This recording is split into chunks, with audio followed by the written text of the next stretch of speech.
as a dancer, as a choreographer, you have to know your strength, your weaknesses, what you can and you cannot do.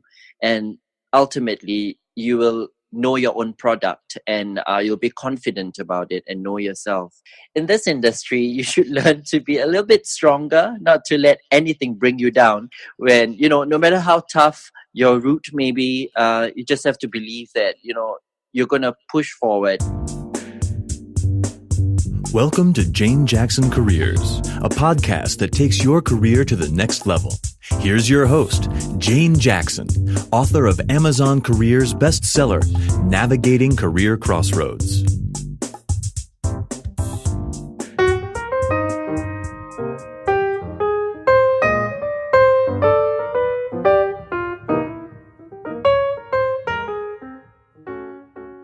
Welcome back to my Careers podcast, where I interview fascinating professionals who've made amazing career changes or are leaders in their field. Now, today I'm really lucky because I have the amazing Adam Azali from Singapore. He is a dancer, a singer, and an entertainer, and he started performing at the age of 14. He's incredibly talented in multiple dance genres, including jazz, Chinese dance, ethnic dances, and contemporary dance too. He's performed extensively as a freelance dancer for years before branching into acting and modeling. Adam is also a talented singer. There's no end to his talents, and he released his first music album in Malay called I'm Your Entertainer. In 2016, he was a top finalist in ZTV's Dance Singapore Dance, which is a dance competition that screened in over 10 Asian countries. Now, I met Adam back in the year 2000 when I lived in Singapore, and where I also pursued, as a sideline, my passion for dance. Adam auditioned for a show that I was choreographing for Chameleon Productions that opened in the Jubilee Hall in Raffles. And I was immediately struck during the auditions by Adam's amazing talent and also his great personality. And over the past 17 years, we've remained firm friends, and I'm delighted to watch his career take flight. So let's welcome Adam to the show. Hi, Adam. Hi, Jane. How are you? I'm very well. I've been looking forward to talking to you for such a long time for this podcast, because I want to share your story and what it's like in Singapore and how you became a dancer, an actor, a model, a singer, all of these wonderful things. So how about, just to kick us off, when you were a little boy, Adam, what were your career aspirations in the early days? Okay, it's kind of funny because I came from Rosyth School, which is one of the top schools in Singapore. And, when we write compositions as a kid, a lot of my classmates would say, I want to be an engineer, I want to be a lawyer, I want, that kind of thing. And I'll be one of the rare ones who would say, I want to be a dancer, I want to be a singer, I want to be an actor, and I want to be a model. And it hasn't changed, many years after that. So that's me, basically, the odd one among all the really clever ones, who would be like, taking all the chances I can get to perform on stage. Yeah, so really, it's your passion, isn't it? Definitely. Even my parents were wondering where that came from, because in my family, no one does such things, because my dad is a teacher and my mom pretty much does the same thing, giving tuition. So it's pretty much academic. So I guess I'm the odd one in the family. Well, not so odd, really. At least, what you had was something that most people don't have in the early days. You already knew what you wanted to be when you grew up. And so as you got a little bit older, you obviously got into it. And now it says in your bio that at the age of 14, you started performing. Yes, and it's kind of daring for me, because I did a lot of things which parents won't approve, like sneaking out of my house and working till late at night in, doing shows, and, having to take a cab home at midnight, and my parents would wait downstairs with a cane, and it's like, where did you go? Oh, I went to a friend's house and we studied. Yeah, so I did a lot of things which my parents would frown upon, because it's that passion in me that says I'm going to do it no matter what. And the thing is with you sneaking out, though, it was to follow your passion. It was to dance, wasn't it? Yes, and one funny story that I could never forget, and I think my family would remember, was that I actually opened the window at in my house that goes out to the corridor, and I escaped out of my house through that window to go to a competition actually. And when it happened that I won first in that competition, and I had this big present that I had to bring back. And okay, I guess I'm outed back then, and I had to call my parents to pick me up with the present and said, I'm sorry, I skipped the window to go to this, but I've won. So that's one funny story that everyone in my family remembers. Yes, so from becoming a bit of a naughty boy, you ended up being a champion, and you won that competition. But that must have really fueled your passion to get even better and better. And so, in the early days, did you take lots of dance lessons to in Malay dance and Chinese dance and jazz and contemporary? Because all the different genres you're very good at. Actually, when I was younger, my parents does not support any of my interests. So I would just find out. And in those days, it's not as easy as it is now, because there's no Instagram, there's no internet wasn't that big at the time. So I would ask around and find out in the papers if there's any auditions, if there's any openings to learn anything. And I'm quite lucky because I got trained in school, in my secondary school, where I took up gymnastics and Chinese dance, and eventually I get to know a lot more people and do a lot more other genres as well. And so now tell me, because you know, in this podcast, I interview a lot of people who are from America and from Europe and all across Australia. As a Singaporean Malay young man, what would it be like, I wonder, who to want to really follow your passion in dance? Because in Asian cultures, they want their children to be doctors and lawyers. So did you get a lot of pushback from your parents when you were saying, I just want to dance? Yes, definitely, because a lot of not only my parents, because a lot of relatives, they get really skeptical. And in fact, in recent years, I was told that one of my relatives said, when her, I think, nephew or niece or something wants to go to La Salle, which is an art school in Singapore, to pursue dance, and they were like saying, oh, look at so and so son, and it's like they can't earn a living from doing this. And and I thought that was pretty amusing, because well, I go on holidays every year and I pay for my own things. So I don't know what make them come up with that, with that fact. So definitely, as a child, it's like being Asian parents, they would want their kids to do more academic stuff. So yeah, they would also say things like, I want you to be much better than me, and be a teacher or something else, but definitely not dancing. And it was really, really, really hard. I think my parents more or less accepted that this is what I'm going to do when I'm in my late 20s, when they see that I've been doing it for like years. And you know what, Jane? The funny thing is, next year, 2018, marks my 20th anniversary in teaching schools. So it's Really? been that long. Yes. Oh, I that's taught my first amazing. school a long time ago. Mhm. So it's 20 years next year. So you went into dance, and I know that would have been a great challenge, because if your parents want you to do something and you want to do something different, when it comes to careers, there's an awful lot of peer pressure too, isn't there? So I think your story would be really inspiring for so many listeners who want to go along a different track, especially if their parents have got different ideas for them. And so, where did you get that strength to say, no, I know this is what you expect of me, but I have to follow what my true path is? Well, as a kid, I'm always okay. At that time I was the third child, and among two other boys. So it's always that feeling in me that says like, okay, I have to do things on my own. I have to be independent, and I have to do what I want and get it.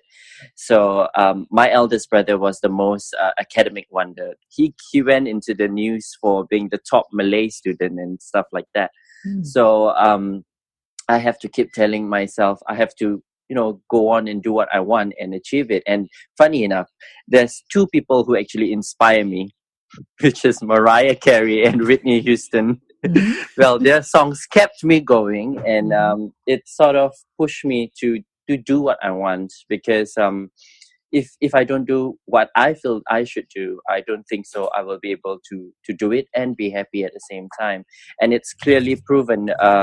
When I went after my O levels, my parents wouldn't allow me to go to an art school to pursue dance, so I went to Shatek to be a cook, and I think I enjoyed it. It's also one way for me to bond with my mom. But after a year, I realized that my passion for dance is so much stronger, and that's when I realized that I have to do me. I have to do what I really like, because this is my life, and my parents have done what they want and in their life, so I have to do what I want, because I'm the one who's living this life, and I can't 100% totally do what they want. Mm. So yeah, from then on, I got a big scolding from them, because it's like they've paid a lot of money to be in the school Shatek in Singapore, and I said after a year, I'm sorry, I got to go. So that was the end of my so-called academic career, and I began working full time after that. Yeah.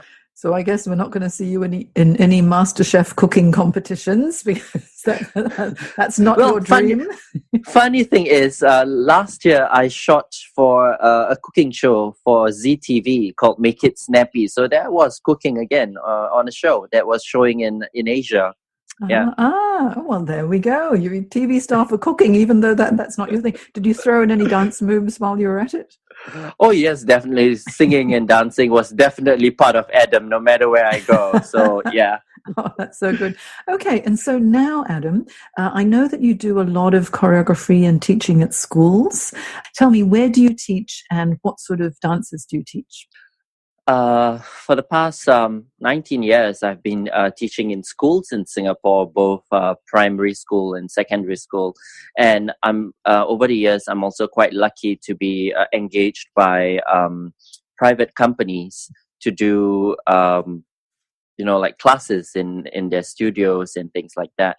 So really, my main target are usually students, and I've been teaching jazz and all the various ethnic dances in Singapore, which is Malay, Chinese, and Indian.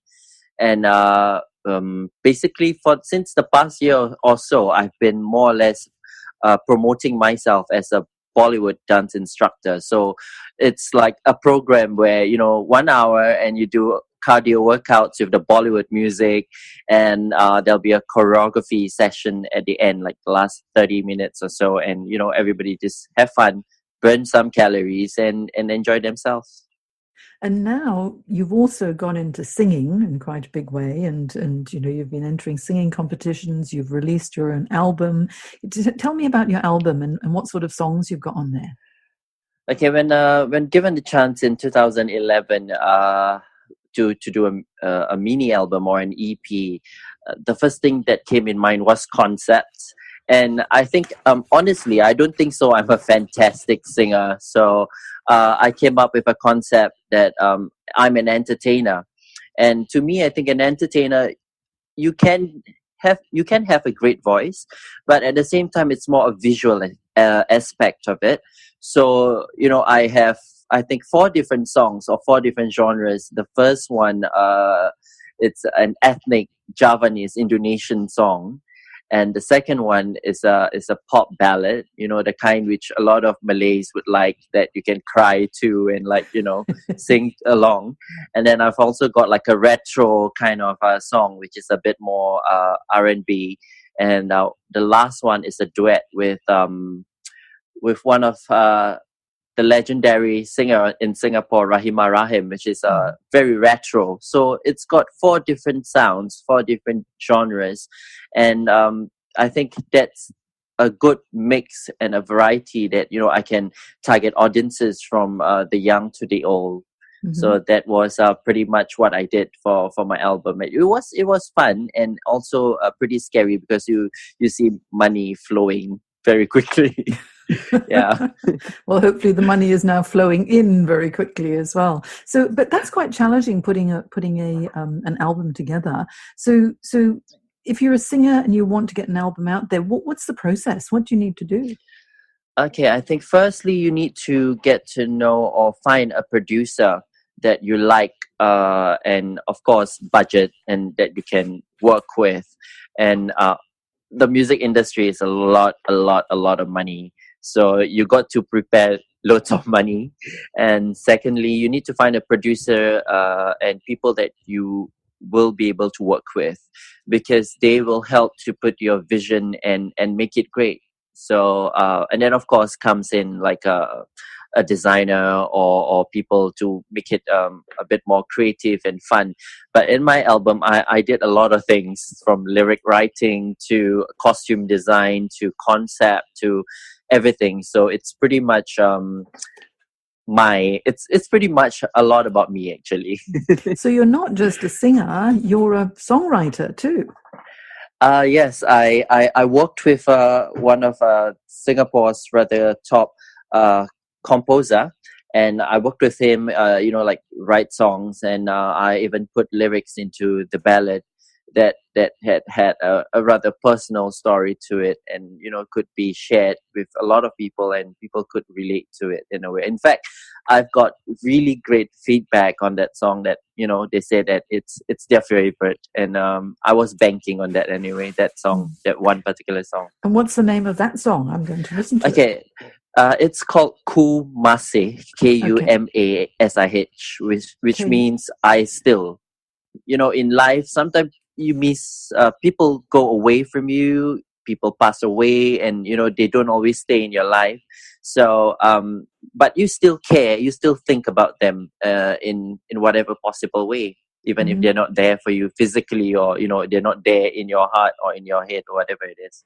Yeah. Oh, so beautiful. That's so lovely. Now, there's another competition coming up, isn't there? Because you were a finalist in ZTV's Dance Singapore Dance. So congratulations for that. That's fantastic. Must have given you some great exposure and a lot of fun as well. And then there's another competition coming. You're singing, and tell us about I Sing. Well, I Sing, it used to be called Karaoke World Champions, and I missed that chance last year, because I was supposed to be one of the semi-finalists, but I had to perform in Moscow. So I told them, I'm so sorry, I had to drop that. So this year they have it again, but they rebranded and called it I Sing, and it's an international competition. So I'm competing in the national rounds for Singapore. So if I do make it as a champion, I will be representing Singapore in Myanmar, and that's going to be so exciting, because you get to meet a lot of different talents from all around the world, and it'll be a great experience. Oh, wonderful. When does that start, Adam? Well, in fact, the finals for Singapore is this coming Sunday. So today is Friday. 2 more days. Oh, fingers crossed. So what are you doing to look after your voice? I've been trying to sleep a lot more, which is hard with my schedule. But I always tell myself, if Beyonce can do it, Mariah can do it, so can I. And I've been taking like vitamin C and all my supplements, to just keep myself energetic and ready. Yeah. Mm-hmm. Oh, wonderful. Oh, well, good luck, Adam. I'll be definitely barracking for you and hoping that you go all the way so that you can represent Singapore in Myanmar. You've traveled around the world a lot, and you've performed in many different countries. You just mentioned that you were performing in Moscow. So tell me about the places that you've gone to as a dancer and as a performer.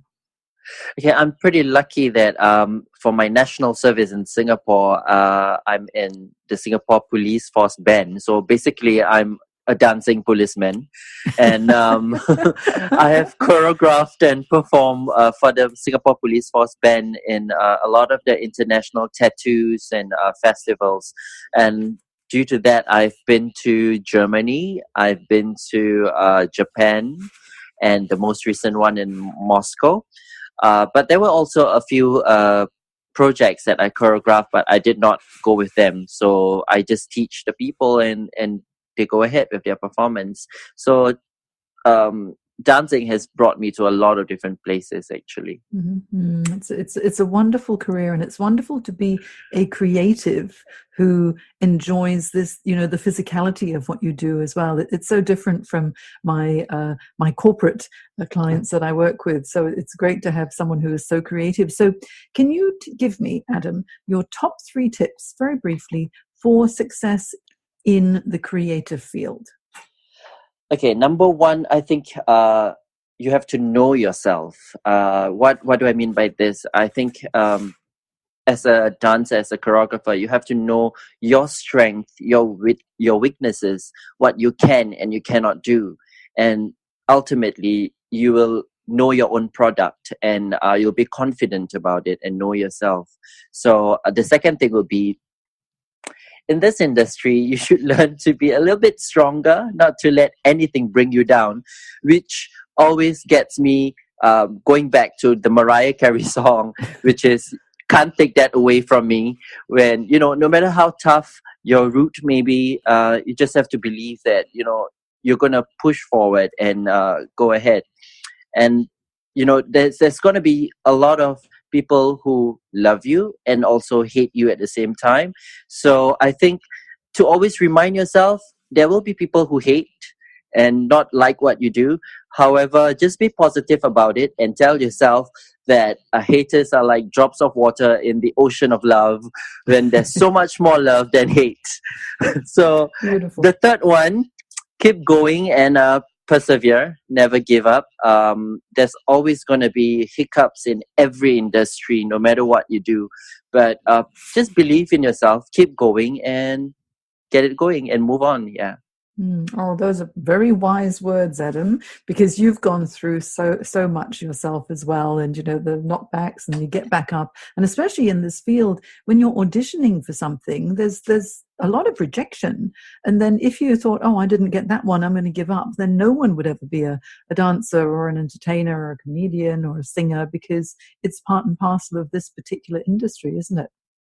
I think being thick skin is also a requirement to be in the entertainment industry. You'll definitely face a lot of rejection, and sometimes you don't even know why. For acting, it could be because you're too tall, or you're not the kind of look that they're looking for. You're either you look too rich for a poor role, or you look too glamorous for a role, or so it could be anything. But just don't overthink and keep on working and find more other jobs of other things to do. Yeah, because I think other people's opinions, it's so subjective. It's not really objective, is it? It's a feeling if someone's just right. So, Adam, if I want to direct people to follow you and see what you're up to, your Instagram account is Adam Azali Rai. Yeah. And yes. Is there anywhere else you can direct us to where we can find more about you? Well, actually, in YouTube, a lot of my videos are up, but due to copyright, sometimes I couldn't post everything. But I think pretty much, if you were to type in Adam Azali, you'll see quite a lot of things, especially singing. But currently, I'm working on my website, so I'm gonna, because I'm a man of many hats, so there's a lot of things to be put in. Yeah, so besides singing, dancing, and acting, I've also got my makeup and styling work, which is also a lot of work to put up there. So that's coming up. But currently in Instagram, it's very open. You can see a lot of things.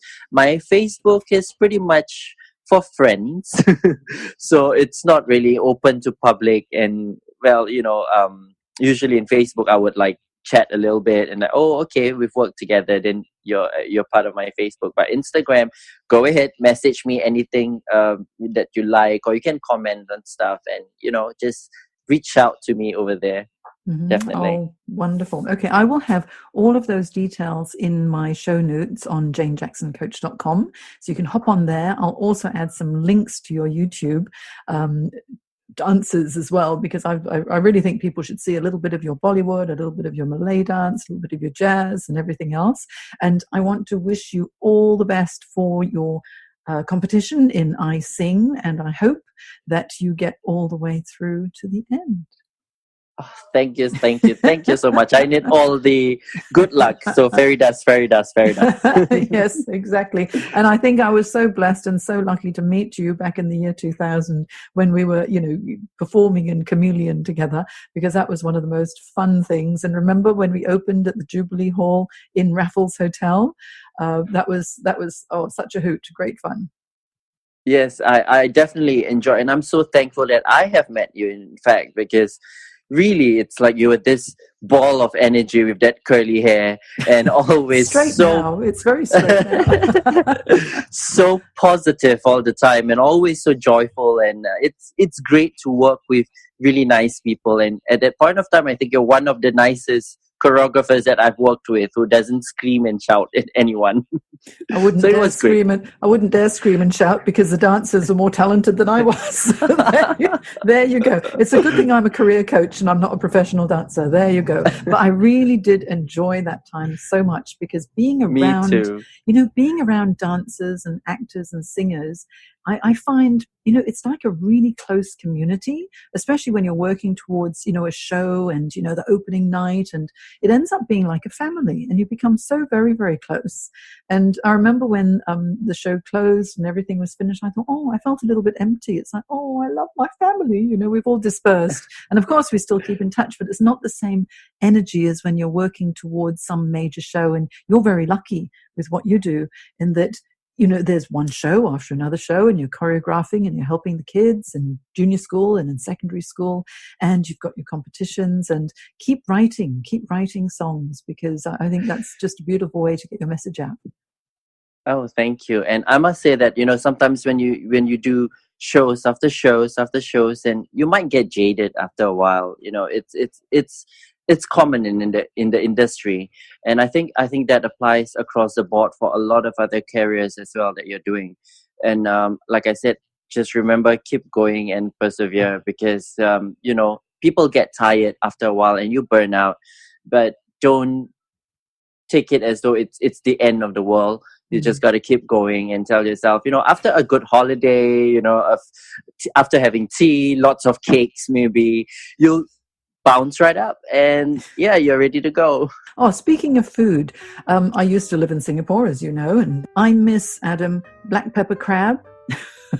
I miss the really, really good laksas, and it's the food so much. And whenever I see anything that you may post on Instagram, and we get occasionally some of the food, I get really, really jealous. So I hope today you're going to go out and have something amazing. I'm taking care of my throat and my stomach for the competition and for what I've been doing for the next few months. So I'm really checking my calories for now. I'm not like really picking out on a lot of things. So yeah. So, okay, no laksa for a while. All right, you'll have to have just lemon juice. Maybe half a laksa, maybe half a small bowl, maybe. Yum. Okay, well, I can't wait to come back to Singapore and to visit you again. It's just so lovely to see you on my last holiday. And thank you so much for your time today, Adam, and for sharing your story of how you can be successful as a dancer, as an entertainer, as a singer, as a choreographer, and I love everything that you do. Thanks so much, and it's my absolute pleasure. Let me know how you go. All right, thank you. Good luck next week. Bye, Adam. Thank you. Bye. If you'd like to find out how coaching can help you, visit janejacksoncoach.com, where not only will you be able to listen to other fascinating interviews from professionals who've made amazing career changes, you'll also be able to download some free ebooks and guides on how to manage your career effectively. You've been listening to Jane Jackson Careers. Sign up to receive regular career advice at janejacksoncoach.com.